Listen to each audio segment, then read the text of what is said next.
Pagpalain mo bahagi ng mga salita, saganang iyong abang lingkod ay wala po ang magagawa, ngunit ikaw ang sapat, makapangyarihan, maminsan mo pang magamit ang aking munting labi bilang daluyan ng makatotohanan salita, malapay noon, at aking pong sinasaway ang lahat ng pag-alinlangan, hadlang, gawa ng kaaway sa pangalan ni Jesus kasaut. In Jesus' name, amen. Praise the Lord.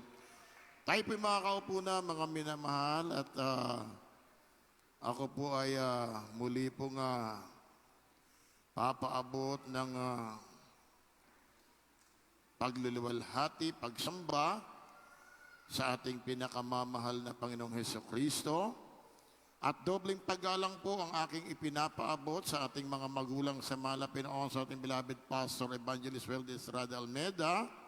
At ganoon din sa ganito ang aral ng ating beloved Assistant Pastor na kailanman ay hindi natin makakalimutan. Amen? Dobling paggalang din aking pinapaabot sa mga beloved children at magandang hapon na sa aking kapwa manggagawa sa lugar na ito at sa aking beloved co-preacher at sa ating beloved ordained preacher, Brother Fred, at sa lahat po ng ating mga minamahal na mga kapatid narito ngayon, magandang hapon na. Lahat muna magsabi ng praise the Lord. Lahat muna magsabi ng hallelujah. Palakpakan natin ng malakas ang ating pinakamamahal na Panginoon. Kung kaya nga mga minamahal at tayo po'y dadako na sa salita ng ating pinakamamahal na Panginoon, gaya nga sinabi ng Biblia, mga minamahal na kailangan na tayo ay makinig ng salita ng ating pinakamamahal na Panginoon. Amen? Amen. Kaya nga minsan pa mapansin natin at mapakinggan natin na kung paano at kailan natin na maituturing na tayo ay tunay na ligtas na. Amen? Amen. Ayan po ninyo mga minamahal, bagay na sa atin, nakagawian na natin mga minamahal, ang lagi nating mabanggit nung tayo ay mabutismuhan, amen? Mula nung tayo tumanggap sa ating pinakamamahal na Panginoon, yun ay tandang-tanda natin, amen? Amen? Na binabanggit natin sa ating mga patutuo nung tayo ay iniligtas nung panahon na yon, amen? Alam nyo, napakalaking bagay nun eh. Amen? Pero dapat nating alamin, mga minamahal, na may hangganan yon. Amen? Amen? Kung kaya nga sinabi ng aklat ng unang Korinto 10, versikulo 12, mga minamahal, basahin muna natin at upang lubos-lubos nating maintindihan ang ating pong pag-aaralan. Amen? Na kung kailan natin na maituturing sa ating sarili na tayo'y tunay na ligtas. Amen? Amen? Kaya lang atin munang basahin. Dito po sa unang mga tiga-Korinto, 10 talatay 12, ganito po ang pagkasulat. Kaya't ang may akalang siya'y nakatayo, mag-ingat na baka mabuwal. Amen. Palakpakan muna natin ang ating pinakamamahal na Panginoon. Gaya nga ng sinabi ng Biblia, mga minamahal na po, kung ang sino man na nag-aakala na siya'y nakatayo, mag-ingat. Amen? Amen? Baka mabuwal. Anong ibig sabihin ng ating kapatid na Pablo na tayo ay mag-ingat at magsabi ng praise the Lord? Kasi gaya nga sinabi, mag-ingat tayo na isipin natin nakatayo tayo, isipin natin matatag tayo sa mahal na Panginoon, kailangan pa rin ang pag-iingat natin. Amen? Na baka hindi natin alam ang panahon, na baka darating ay tayo naman mawala. Kaya kailangan mga minamahal, ipinapaalala ng mga kapatid natin ng una, kailangan yung mag-iingat tayo. Amen? Hindi ka magkumpiyansa sa iyong mga sarili na ikaw ay matatag na. At magsabi ng amen. Meron ka ng katungkulan pagdating sa paglilingkod sa Diyos. Kailangan yung ingat natin. Amen? Amen. Kasi tayo, no, mga minamahal, iniisip natin, tayo nung tayo ay tumanggap, nabautismuhan, ligtas tayo. Amen? Amen. Saan ba tayo iniligtas ng ating pinakamamahal na Panginoon? Pakinggan natin ang aklat ng Kolosas 1:13. Dito po sa aklat ng Kolosas, Kapitulo 1, ang talatay 13. Na siyang nagligtas sa atin sa kapangyarihan ng kadiliman at naglipat sa atin sa kaharian ng anak ng kanyang pag-ibig. Amen. Palakpakan natin ating mahal na Panginoon. Sipin nyo mga minamahal, dapat nating malaman ano po. Kasi baka kumpiyansa na tayo sa ating mga sarili, kung kaya kailangan mag-iingat tayo. Amen? Alam nyo, dito sabi ng Biblia, na siyang nagligtas sa atin sa kapangyarihan ng kadiliman at naglipat sa atin sa kaharian ng anak ng kanyang pag-ibig. Amen? Isipin mo dati mga minamahal, nung wala tayo sa mahal na Panginoon, alipin tayo ng bisyo. Amen? Sa madaling salita, alipin tayo ni Satanas na lahat ng kanyang kagustuhan ginagawa natin. Amen? Amen. Lahat ng pagpapahirap ni Satanas ginagawa natin na hindi natin maiwasan.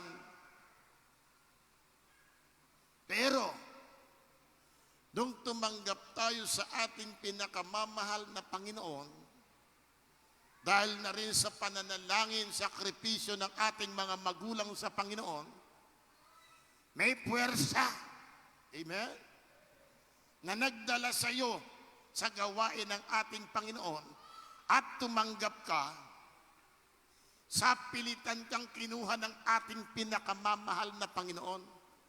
Mula sa kamay ni Satanas na palagi kang inaalipin sa bisyo, inagaw ka niya. Amen?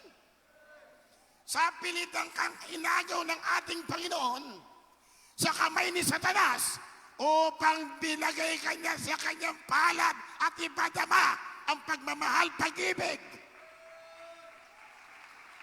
Napakalaking pagpapala. Pero hanggang dun lang yon. Amen? Amen? Hanggang dun lang yon. Kung kaya sinabi ng ating mga magulang sa mahal na Panginoon, ipagtrabaho mo ang iyong kaligtasan na may takot at panginginig. Amen? Kung hindi tayo magsakripisyo, hindi tayo maglingkod ng pagpapatuloy na maglingkod sa Diyos, maaaring yung kaligtasan na binigay sa atin ng mahal na Panginoon, maaaring ang pag-agaw ng ating Panginoon sa kamay ni Satanas at ilipat kanya sa kanyang palad. Amen? At ikaw rin ang gumagawa ng hindi mabuti. Kaya nga sabi ng aklat ng Hebreo na po, nasa Gis 31 ng aklat ng Hebreo. Pakinggan muna natin. Dito po sa ng Hebreo Kapitulo 10, ang talata po ay 39, ito po ang pagkasulat. Ngunit ay hindi doon sa mga sisibalik sa kapahamakan, kundi Gis- doon sa mga Gis 31, pakinggan natin. Hebreo. Hebreo Kapitulo 3, 10, ang talata ay 31. Kakilakilabot na bagay ang mahulog sa mga kamay ng Diyos na buhay. At Amen. magsabi ng Amen. At magsabi ng Amen. Kaya nga mga minamahal, nasa palad na tayo ng ating pinakamamahal na Panginoon na kung maaari, wag na tayong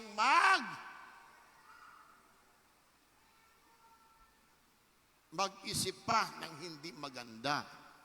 Amen? Amen. Wag na tayong sabihin pa, wag na tayong malikot, no? Wag na tayong magrebelde pa. Dahil nga, nasa kamay na tayo ng Diyos. Amen?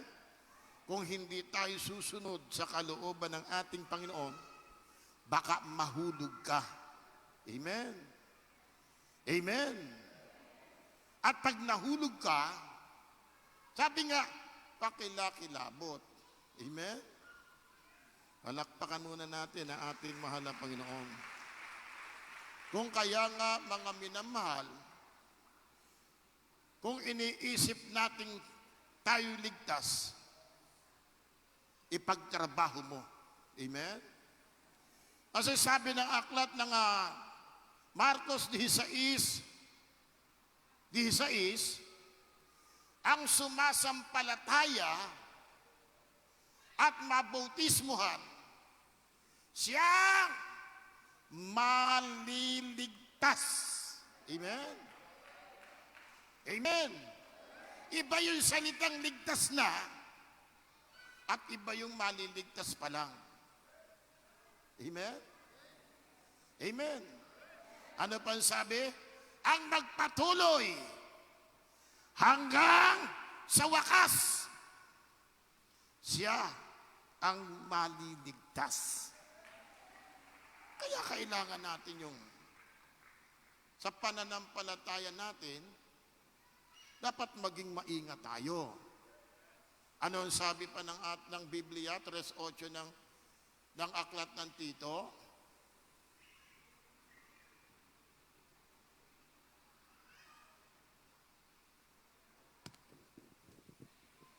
Dito po sa Tito 3, talatay 8, ganito po ang pagkasulat.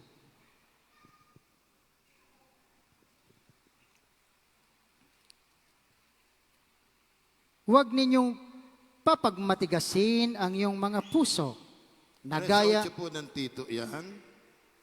Kendi lang. Tito 3:8. Dito po sa Tito 3, talatay 8, ganito po ang pagkasulat. Tapat ang pasabi at tungkol sa mga bagay na ito ay ninanasa kong patotohanan mong may pagkakatiwala Yes. upang ang mga nagsisampalataya sa Diyos ay maging maingat na mapapanatilihin ang mabubuting gawa. Ang mga bagay na ito ay pawang mabubuti at mapapakinabangan ng mga tao. Lahat magsabi ng Amen. Kaya nga si Apostol Pablo, mga minamahal, sumusulat din ito kay Tito. Amen? Amen. Nasabi na ang lahat ng sumasampalataya ay maging maingat na panatilihing ang mabubuting gawa. Amen? Amen. Alam niyo, sabi pa nga ni Pablo, no? Babasahin ko, tapat ang pasabi tungkol sa mga bagay na ito ay ninanasa kong patotohanan mong may pagkakatiwala. Sa ibang salita dyan, igiit mong mainam, igiit mong palagi.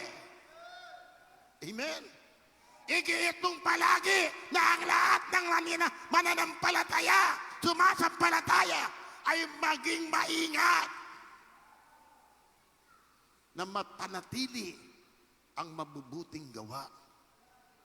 Amen? Alam nyo, napakaganda ng mga talata.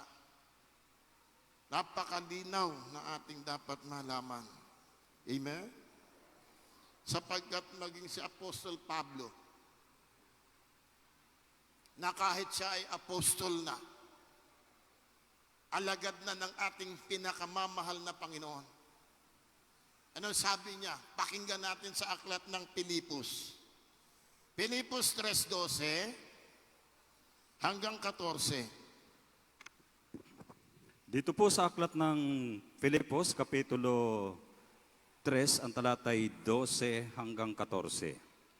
Hindi sa ako'y nagtamo na, o ako'y nalubos na, kundi nagpapatuloy ako, baka sakaling maabot ko yaong ikinaabot naman sa akin ni Kristo Jesus. Mga kapatid, hindi ko pa inaaring inabot. Datapwat isang bagay ang ginagawa ko na nililimot ang mga bagay na nasa likuran at tinutungo ang mga bagay na hinaharap.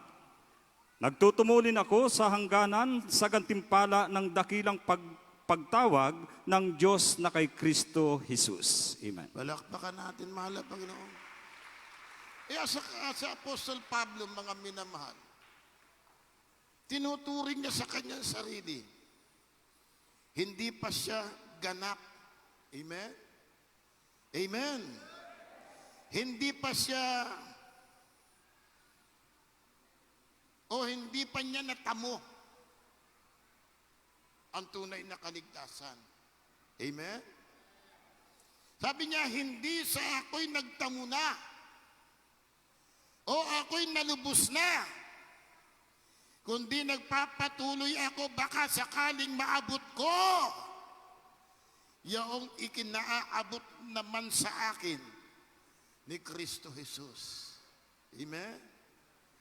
Ano yung pinapaabot ng ating Panginoon kay Pablo? Yung pangarap ng Diyos na pagdating ng panahon, magkakasama-sama tayong lahat. Amen? Pero hindi niya inisip, sabi niya, nagpapatuloy ako. Amen? Amen? Kaya sa atin, kumbaga, na kahit na mga matatagal na tayo sa Panginoon, huwag nating isipin na marami na tayong nagawa. Amen? Huwag nating isipin na marami na tayong naitulong. Baka mapagod ka. Baka manghinawa ka. Amen? Amen? Ang isipin natin, ngayon pa lang tayo nag-uumpisa para tayo maging matatag hanggang sa pagbabalik ng ating pinakamamahal na Panginoon. Lahat magsabi ng Amen. Kasi alam nyo mga minamahal, sa dami nating mapapansin, may mapapakinggan ka na ako matagal na dyan. Amen? Amen. Alam nyo mga minamahal, hindi naman sa tagal ang tinitignan ng Diyos. Amen? Amen? Kundi yung gawa natin. Yun ang tinitignan ng ating pinakamamahal na Panginoon. Kung ang gawa mo ba ito'y nakalulugod sa ating pinakamamahal na Panginoon, doon tayo kinalulugdan ng ating pinakamamahal na Panginoon. Kaya nga kahit sa Apostol Pablo, itinuturing niya, hindi pa ako ganap. Sabi niya sa 13, mga kapatid, hindi ko inaaring inabot na. Datapat isang bagay ang ginagawa ko na nililimot ang mga bagay na nasa likuran at tinutungo ang mga bagay na hinaharap. Amen? Amen. Lahat magsabi ng praise the Lord. Sa totoo lang mga minamahal, kinalimutan niya yung buhay nun eh. Yung nakaraan na buhay ni Pablo. Kasi dati siya, isa siya sa napapabilang attorney. Amen? Sabi nga sa isang talata, inaari kong kalugihan ang lahat ng bagay alang-alang kay Kristo. Ninimot ko ang nakaraan at ang hinaharap ko ang paglilingkod sa ating Panginoon. Amen. Sa 14, nagtutumulin ako sa hangganan sa gantimpala ng dakilang pagtawag ng Diyos kay Kristo Jesus. Palakpakan natin ating mahal na Panginoon. Ibig sabihin, nagtutumulin, nagpapakainit siya. Amen? Nag-iingat siya sa kanyang pananampalataya, sa kanyang paglilingkod sa Panginoon. Amen? Paano niya ginagawa ang pag-iingat sa Panginoon? Mapansin natin dito sa aklat ng unang Korinto, 9:24, hanggang 27. Hindi lang. Dito po sa unang Korinto, Kapitulo 9, ang talata po ay 24 hanggang 27. Hindi ba ninyo nalaman ang mga nagsistakbo sa takbuhan ay tumatakbong lahat, ngunit iisa lamang ang tumatanggap ng gantimpala. Magstakbo kayo ng gayon upang magsipagtamo kayo. At ang bawat tao na nakipaglaban sa mga palaruan ay mapagpigil sa lahat ng mga bagay. Ginagawa nga nila upang magsipagtamo ng isang putong na may pagkasira. Ngunit tayo niyaong walang pagkasira. Ako nga ay tumatakbo sa ganitong paraan na hindi gaya ng pagsapalaran. Sa ganito rin ako ay sumusuntok na hindi gaya ng sumusuntok sa hangin. Sa 27, ngunit hinahampas ko ang aking katawan at aking sinusupil. Baka sakaling sa anong paraan ay makapagpangaral ko sa iba, ay ako rin ay itakwil. Amen. Kita niyo mga minamahal. Amen? Kaya nga sabi ni Apostol Pablo, na ang lahat na nagsisipagtakbo sa mga palaruan, nagpipigil sila sa kanilang sarili. Amen? Paano ginagawa ng manlalaro na ang putong na ang hangarin nila'y walang kabuluhan? Pag maglalaro ka, halimbawa marathon, sisikapin mo na hindi ka iinom ng alak. Amen? Hindi ka iinom ng panghihinaan ng katawan mo. Hindi ka magpupuyat sa katawan. Lagi mong ini-exercise ang iyong katawan upang maging malakas para pagdating ng takbuhan, magkakaroon ka ng matatag na pangangatawan. Ganon din ang hinalimbawa ni Apostol Pablo sa kanyang sarili. Na sinabi niya, ako nga'y tumatakbo ng ganitong paraan, hindi gaya ng sapalaran. Sa ganito ako'y sumusuntok na hindi gaya ng sumusuntok sa hangin. Ngunit hinahampas ko, amen, ang aking katawan at aking sinusupil.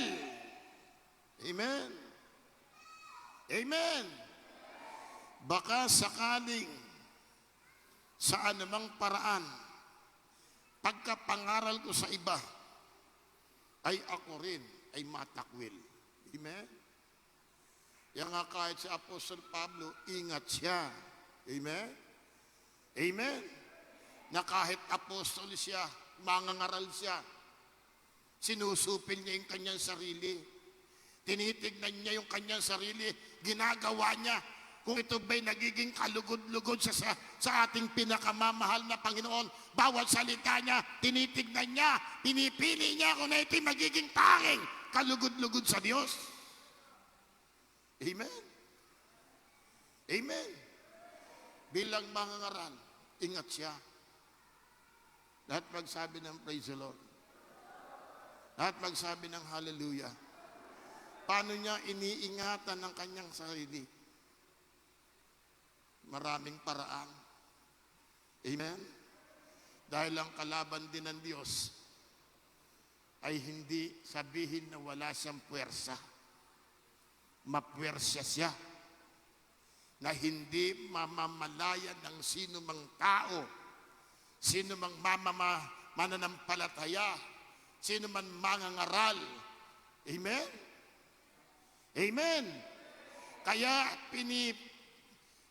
hinahampas, sinusupil niya ang kanyang sarili, tinitignan niya ang kanyang sarili.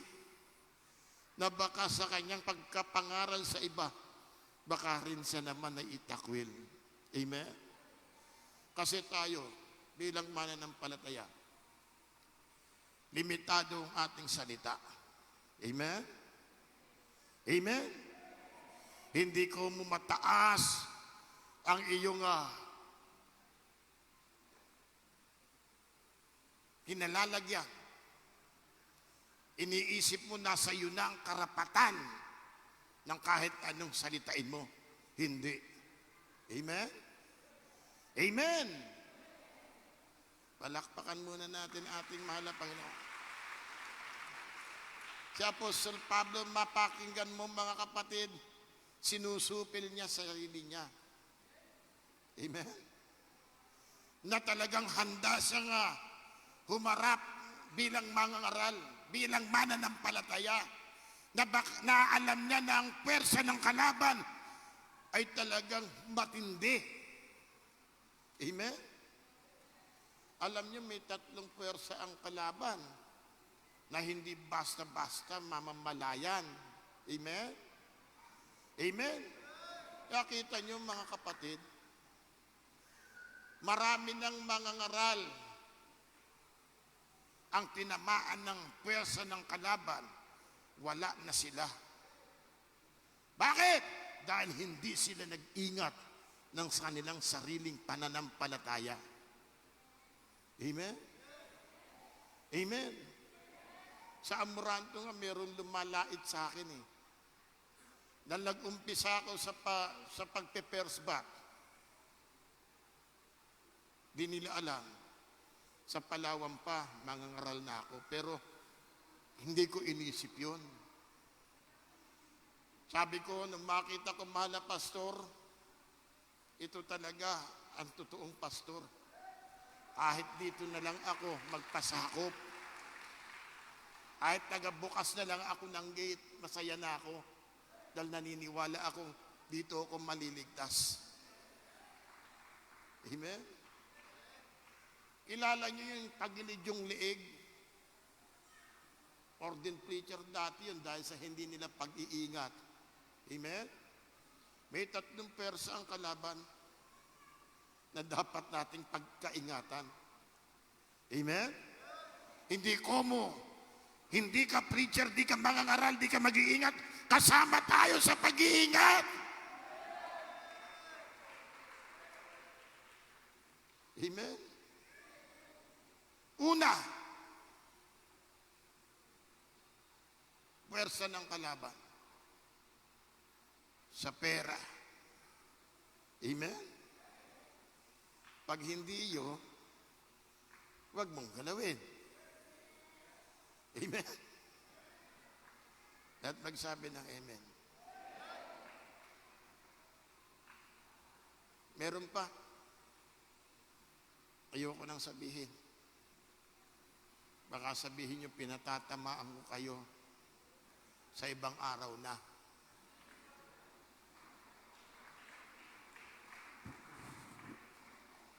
Pero ang importante, mga minamahal, nandyan ang palagi nating pag-iingat. Naglilingkod tayo sa Diyos.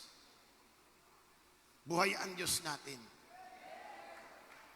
Kung kaya palagi nating isipin na ang ating mga ginagawa'y kalugod-lugod sa harap ng ating pinakamamahal na Panginoon. At magsabi ng Amen. Dito tayo kalulugdan ng ating pinakamamahal na Panginoon. Amen? Kasi hindi yun tagal eh. Hindi yun tagal ng panahon ng paglilingkod mo sa Diyos ang tinitignan ng ating Panginoon. Yung tinitignan niya, yung ginagawa mo. Amen. Tumatagal ka na nga sa Panginoon, ang gawa mo, wala ring kwenta. Hindi maging kalugod-lugod sa Diyos. Kailangan maging kalugod-lugod yan. Kasi ang pangarap ng Diyos sa atin, bilang anak, kayo na maghalimbawa sa inyong mga anak. Gusto nyo sa mga anak nyo makitang magaganda ang buhay. Amen? Amen. Na habang sila'y lumalaki, maligaya ka, na ang buhay nila ay maganda. Lalo't higit ang Diyos natin. May pangarap ang Diyos sa atin bilang anak niya, na pagdating ng panahon ay sama-sama tayo sa kanyang piling. Ayaw niya na mawala ang isa man sa atin, kung kaya pinag-iingat niya tayo.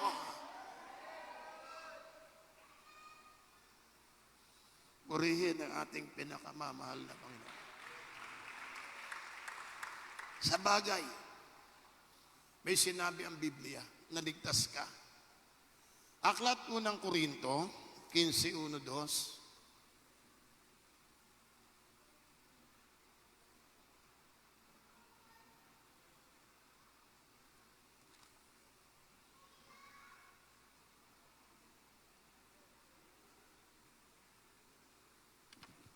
Dito po sa aklat ng unang Korinto, Kapitulo 15, ang talatay 2.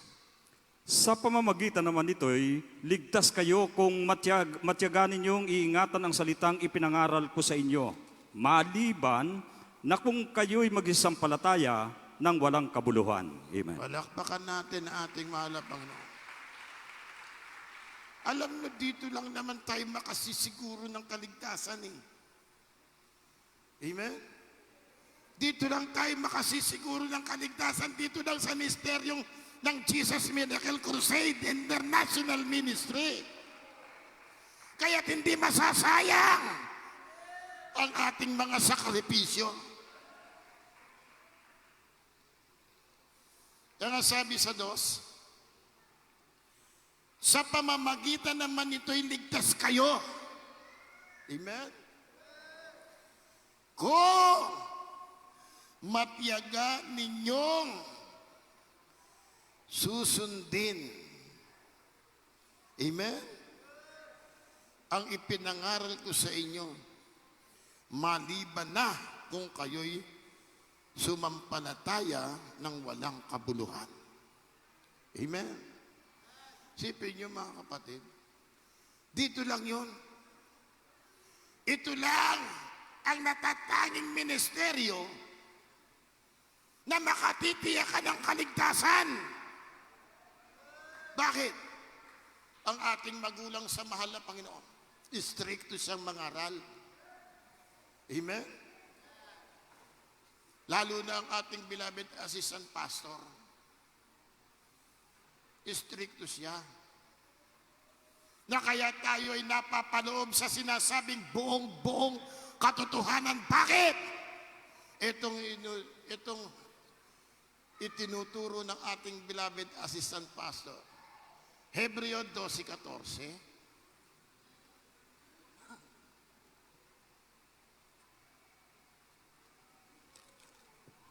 Sa mga Hebreo 12 talatay 14, ganito po ang pagkasulat. Sundin ninyo ang kapayapaan sa lahat ng mga tao at ang pagpapakabanahan, na kung wala ito'y sinumay ay di makakita sa Panginoon. Lahat magsabi ng Amen. Lahat magsabi ng Praise the Lord. May nagtuturo bang iba pa na mananampalataya maliban dito sa ministeryong ito? Amen? Na sinabi, sundin ninyo ang kapayapaan sa lahat ng mga tao at ang pagpapakabanal na kung wala yan, di mo makikita ang Panginoon. Amen? Mabigyan nga natin ng kahulugan ang ating nabasa. Sundin ninyo ang kapayapaan sa lahat ng mga tao. Ano ibig sabihin? Dapat mamuhay ka na wala kang kaaway. Dapat mamuhay ka na walang magagalit sa iyo. Amen? Amen? Sa iyong kabutihang gagawin, kung may magalit pa sa iyo, hayaan mo na. Bakit? Sila nang mananagot sa ating pinakamamahal na Panginoon. Pero ang importante, bilang mananampalataya, sikapin mo na magkaroon ka ng payapa sa lahat ng mga tao. Ang pangalawa, ang kabanalan. Amen? Amen? Alam naman natin lahat yan eh. Pero baka hindi natin naaalala o baka nakakalimutan natin na ang sinabi ng Biblia at ang pagpapakabanal na kung wala yan, sino man ay hindi makakakita sa Panginoon. Amen? Amen. Yan ang matinding dapat nating sundin. Dahil sinabi, sundin ninyo. Amen? Kaya dito tayo napapalagay sa tinatawag na buong katotohanan.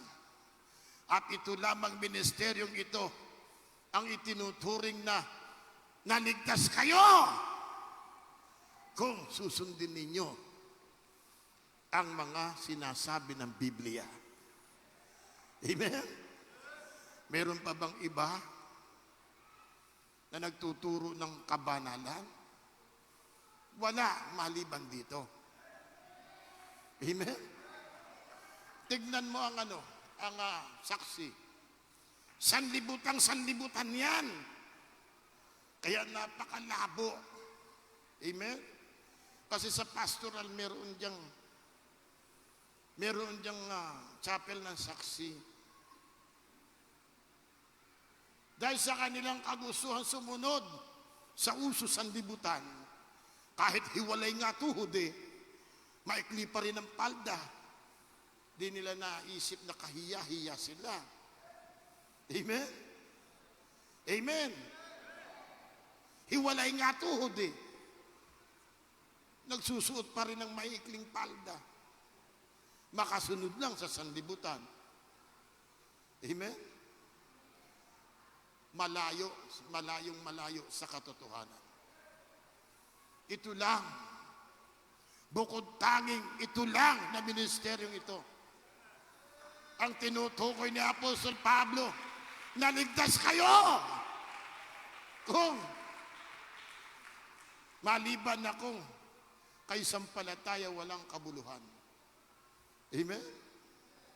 Amen. Kaya gawin nating makabuluhan ang pagsampalataya natin sa Diyos. Lahat magsabi ng praise the Lord. Lahat magsabi ng hallelujah.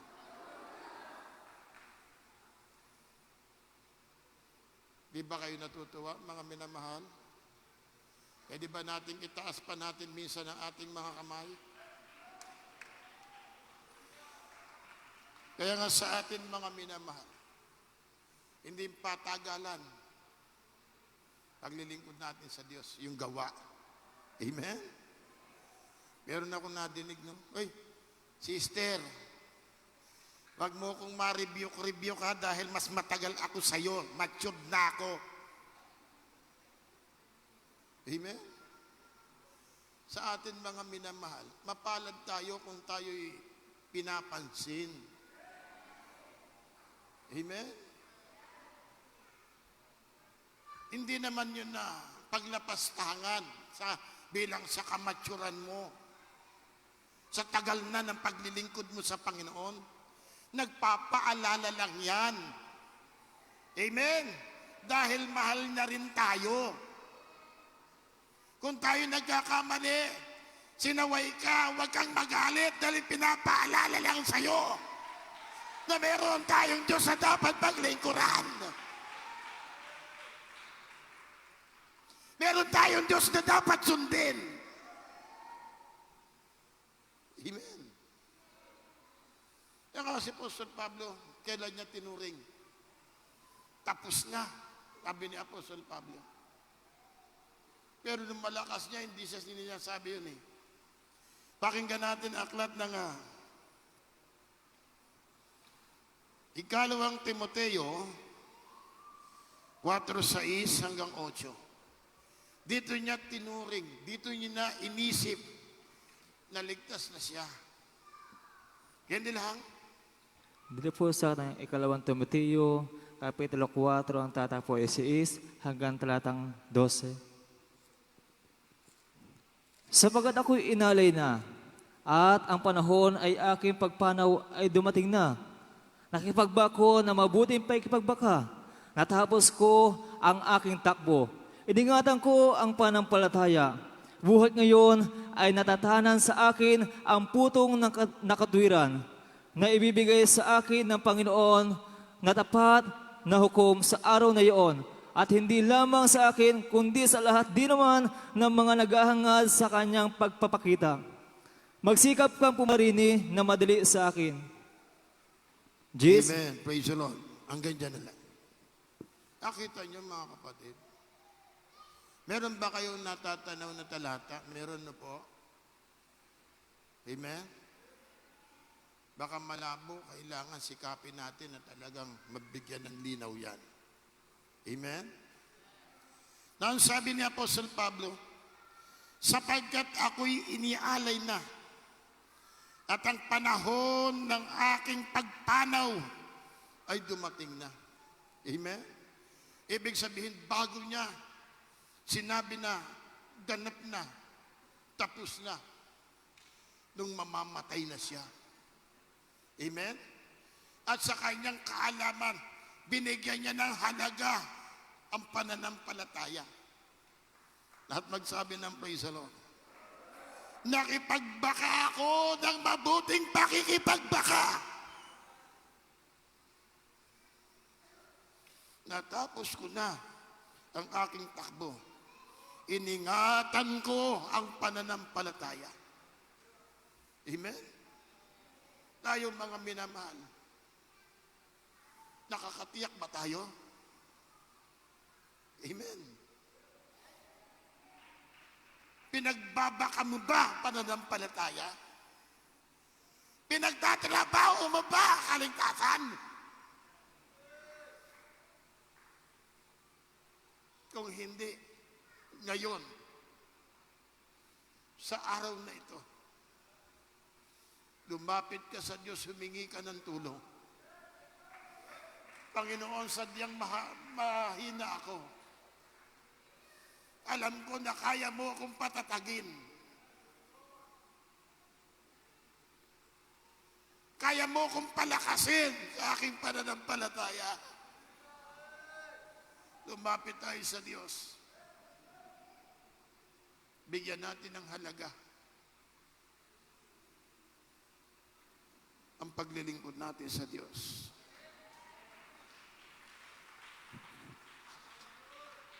Marami pa naman ako sanang talatang babasahin. Pero alam ko, sapat na ito.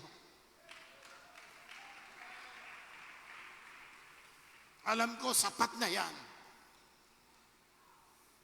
Nabuhay ang Diyos natin. Kaya tayo tumayong lahat.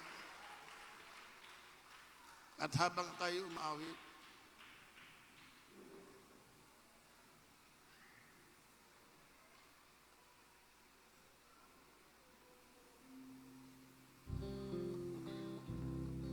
bigyan mo ng halaga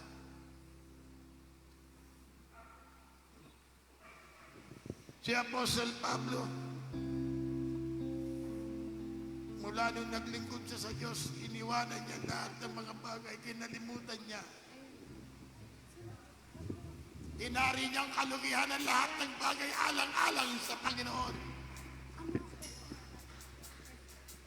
Oh, hallelujah.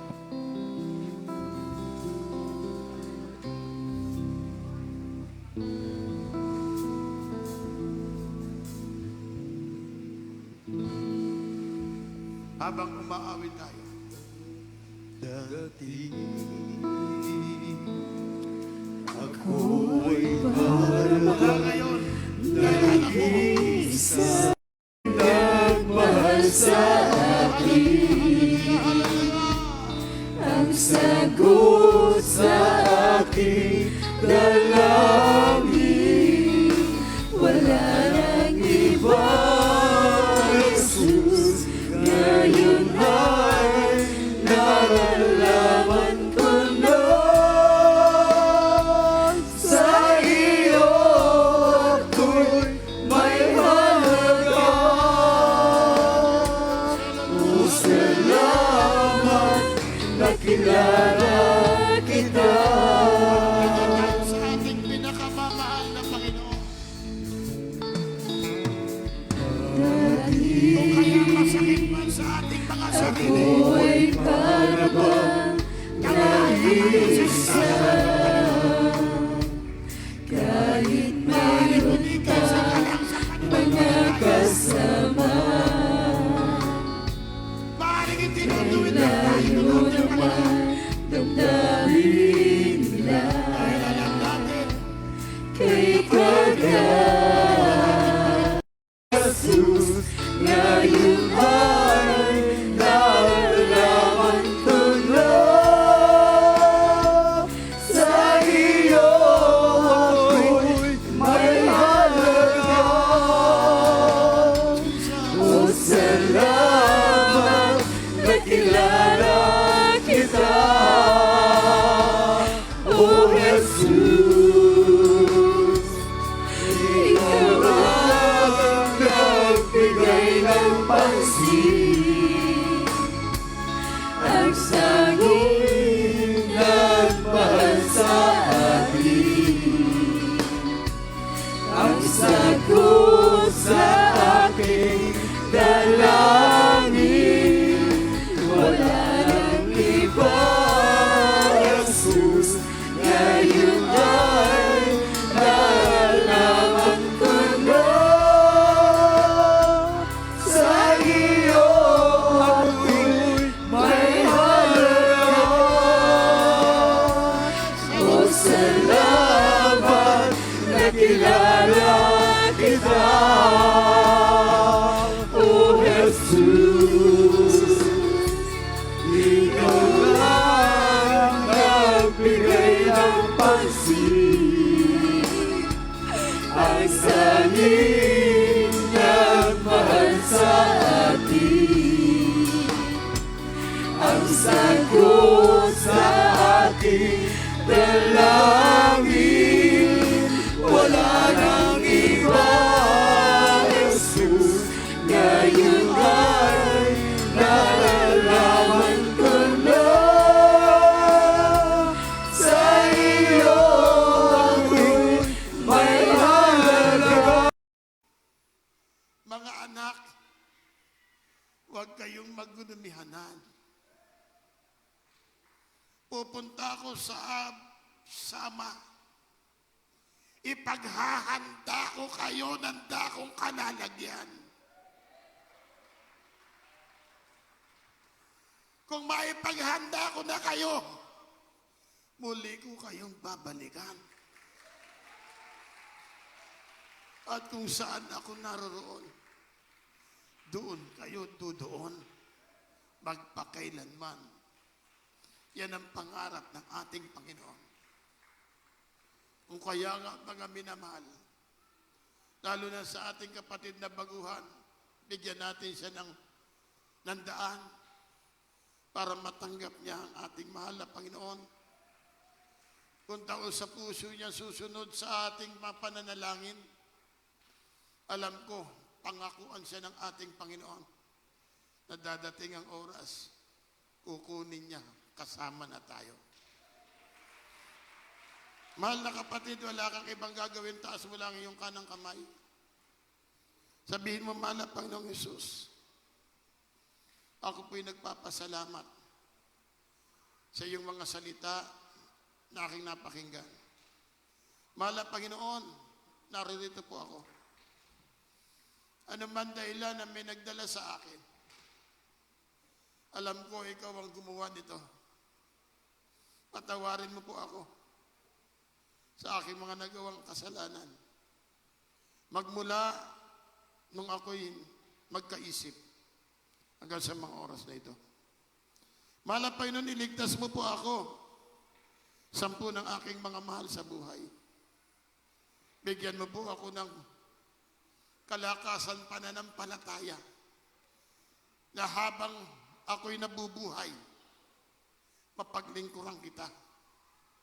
Mahal na Panginoon, minsan ko pang babanggitin, patawarin mo po ako sa lahat ng nagawa kong kasalanan. Tinatanggap kita bilang Diyos at tagapagligtas sa